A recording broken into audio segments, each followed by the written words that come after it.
waktu Indonesia Tengah. Inilah Radio Republik Indonesia Bau-Bau dengan Warta Kepton, berita seputar Kepulauan Buton. Ini pesan supaya tetap lanjutkan apa yang baik, ya, buat suasana hidup. Nah, mereka setiap hari itu diharapkan bisa berkontribusi sebesar 15.000 setiap hari. Setiap hari? Setiap hari. Saudara, selamat pagi dari Jalan Limbowolio. Kami sampaikan pokok-pokok berita. Resmikan gedung baru TK Negeri Setia, PJ Wali Kota Bau-Bau harapkan keterlibatan stakeholder untuk meningkatkan kualitas pendidikan. Kota Bau-Bau terpilih menjadi salah satu lokasi uji coba program nasional Gerakan Orang Tua Asuh Cegah Stunting. Pendengar, inilah Warta Kepton pagi hari ini, tepatnya tanggal 4 Februari 2025 bersama saya, Bu Zuda.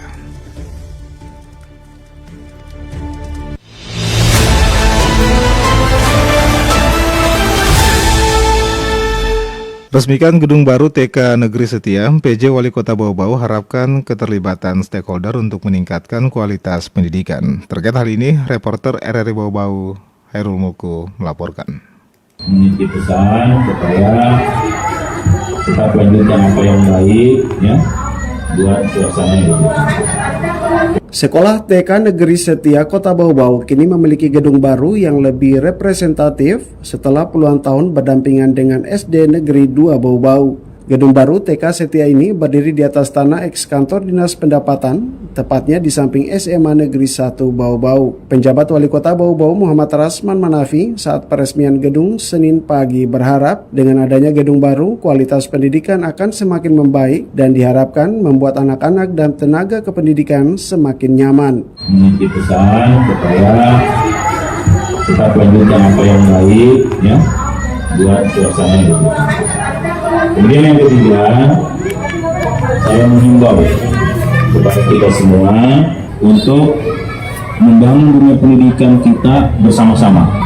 Jangan serahkan saja sama dinas pendidikan atau guru-guru atau kepala sekolah, jangan. Komite juga harus berkontribusi untuk memberikan pemikiran. Rasman Manafi meyakini membentuk generasi akan jauh lebih baik jika ada keterlibatan semua pihak. Tidak hanya berbekal ilmu pengetahuan yang didapatkan di bangku sekolah, namun perilaku orang tua di rumah juga mampu memberikan contoh yang baik. Orang tua juga dapat memberikan masukan yang konstruktif terhadap kebijakan yang berlaku di lingkungan sekolah. Dan kadang-kadang, oh ini sekolahnya bagus, unggulan, terbaik, Islamnya bagus, keluar dari hafiz. Pokoknya anak kita masukkan sana dengan harapan sudah terbaik di pikiran kita. Tapi di rumah, yang dia lihat bertentangan dengan apa yang diajarkan sekolah.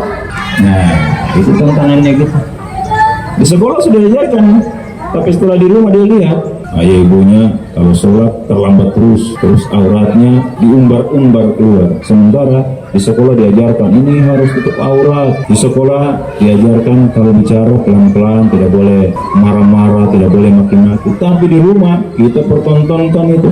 Sementara itu, Kepala TK Negeri Setia Kota Bau-Bau Ode Rahmaniar mengatakan proses pemindahan belajar mengajar dari tempat lama ke tempat baru akan dilakukan secara bertahap sembari dilakukan pembenahan ruang belajar dan pembangunan pagar sekolah. Jadi sambil menunggu pembangunan pagar di tahun 2025 ini, nah 2 rombel dulu untuk anak-anak belajar di sini.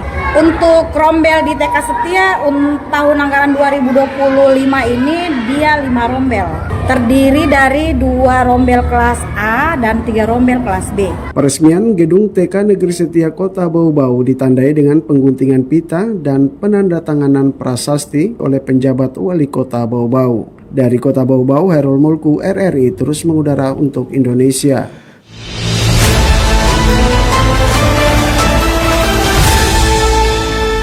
Saudara, Kota Bau-Bau terpilih menjadi salah satu lokasi uji coba program nasional Gerakan Orang Tua Asuh Cegah Stunting. Terkait hal ini, Afriansa melaporkan.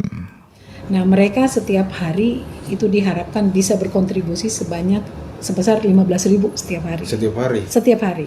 Kota Bau-Bau terpilih menjadi salah satu lokasi uji coba program nasional Gerakan Orang Tua Asuh Cegah Stunting atau Genting. Program ini bertujuan untuk mengurangi angka stunting dengan melibatkan partisipasi masyarakat melalui kontribusi sukarela. Kepala Dinas Pengendalian Penduduk dan Keluarga Berencana PPKB Kota Bau-Bau, Fanti Fridayanti menjelaskan, program Genting serupa dengan program subsidi. Dalam program ini, masyarakat yang berperan sebagai orang tua asuh akan memberikan kontribusi harian untuk membantu keluarga berisiko stunting. Nah, mereka setiap hari itu diharapkan bisa berkontribusi sebesar 15.000 setiap hari. Setiap hari, setiap orang tua asuh ini. Kalau mampu, kalau misalnya dirasa tidak mampu, satu kelompok orang tua asuh itu bisa sampai 5 orang. Itu bisa berkontribusi, 5 orang ini sama-sama kontribusi untuk 15.000 setiap hari.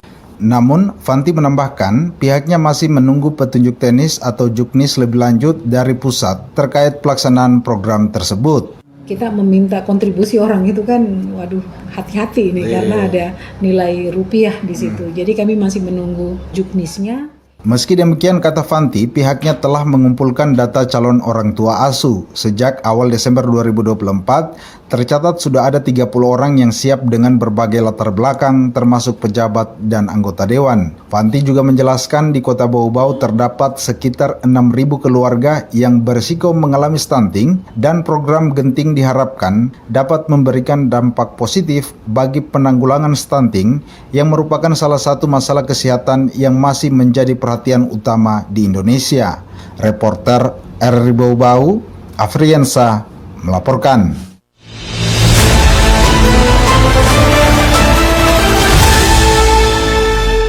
Saudara, kelompok usia muda mendominasi pelanggar lalu lintas tahun 2024 di Kota Bau-Bau. Selengkapnya reporter RRI Bau-Bau, Waude Nurliani menurunkan laporannya. Kelompok usia muda mendominasi kategori pelanggar lalu lintas tahun 2024 di wilayah hukum Polres Bau-Bau. Berdasarkan data Satuan Lalu Lintas Polres Bau-Bau, jumlah pelanggaran yang terjadi sepanjang tahun 2024 tercatat sebanyak 2.738 kejadian, sementara tahun 2023 lalu mencapai 3.009 kasus atau trennya menurun minus 9%. Kasihumas Polres Bau-Bau Kompol Abdul Rahmat menyebutkan jumlah pelanggar di usia muda mulai dari 16 hingga 21 tahun mencapai angka 1.080 orang. Kelompok usia 22 hingga 30 tahun menempati urutan kedua pelanggar terbanyak dengan jumlah 778 orang. Kemudian usia 31 hingga 40 tahun sebanyak 394 orang. Sementara pelanggar berusia di atas 41 tahun tercatat sebanyak 343 orang. Sedangkan pelanggar di bawah usia 15 tahun jumlahnya juga banyak 143 orang. Jenis pelanggaran lalu lintas, Mbak, pada tahun 2023 sebanyak 3.009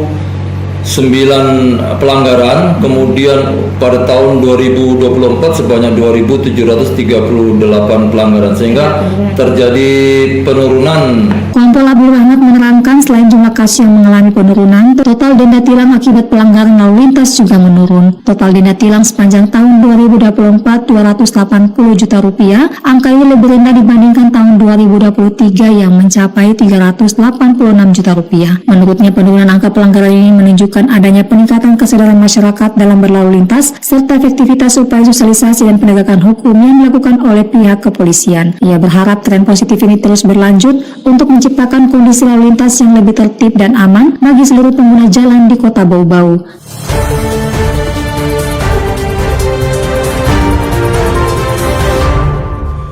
Saudara, kita beralih ke berita yang terakhir. Wadah Islamiyah Kota Bau-Bau resmi meluncurkan program unggulan Kampung Literasi Islam dalam rangka mendukung upaya penguatan peradaban Islam di Kota Bau-Bau. Peluncuran program ini dilakukan secara simbolis oleh asisten 3 Setda Kota Bau-Bau, Laude Darussalam, di Aula Palagi Mata, Minggu 2 Februari. Acara ini juga disertai dengan dialog literasi pemuda yang mengusung tema membangun peradaban Islam dalam perspektif Kesultanan Buton, dulu, kini, dan yang akan datang. Wakil Ketua DPD Wadah Islamiyah Bau-Bau, Ustadz Lajoni menjelaskan peluncuran Kampung Literasi Islam ini dilatar belakangi oleh keprihatinan terhadap kondisi generasi muda yang terpengaruh oleh arus digitalisasi. Menurutnya, meskipun kontribusi mereka mungkin kecil, namun setiap langkah yang diambil diharapkan dapat menjadi bola salju yang terus menggelinding dan juga bergabung untuk membangkitkan kembali peradaban yang diwarisi oleh leluhur di Kesultanan Buton. Dalam peluncuran Kampung Literasi Islam, Wadah Islamiyah Bau-Bau mengusung 3 program unggulan yang diharapkan dapat berdampak positif bagi generasi muda dan masyarakat umum. Berikut 3 program unggulan tersebut. Pertama yaitu Tafsir Akhir pekan. Program ini bertujuan untuk menanggulangi pengaruh negatif digitalisasi pada anak-anak, khususnya siswa SD dan juga SMP. Sedangkan yang kedua yaitu Tarbiyah, bertujuan untuk memperkenalkan dasar-dasar agama Islam kepada anak-anak dan remaja, mengenal Tuhan, Rasul, dan ajaran Islam yang benar. Program ini penting karena hasil survei menunjukkan bahwa sekitar 38% umat muslim di Indonesia tidak lagi melaksanakan sholat. Sedangkan yang ketiga yaitu pemberantasan buta aksara Al-Quran. Program ini menyasar berbagai kalangan mulai dari remaja, dewasa hingga lansia untuk belajar membaca Al-Quran dengan metode dirosa dalam 20 kali pertemuan. Peserta akan juga mahir membaca Al-Quran dengan baik dan juga benar. Ustadz Joni juga menambahkan bahwa program Kampung Literasi Islam ini juga bertujuan untuk menghidupkan kembali warisan peradaban besar Kesultanan Buton yang pernah dikenal sebagai Negeri Khaifatul Hamis.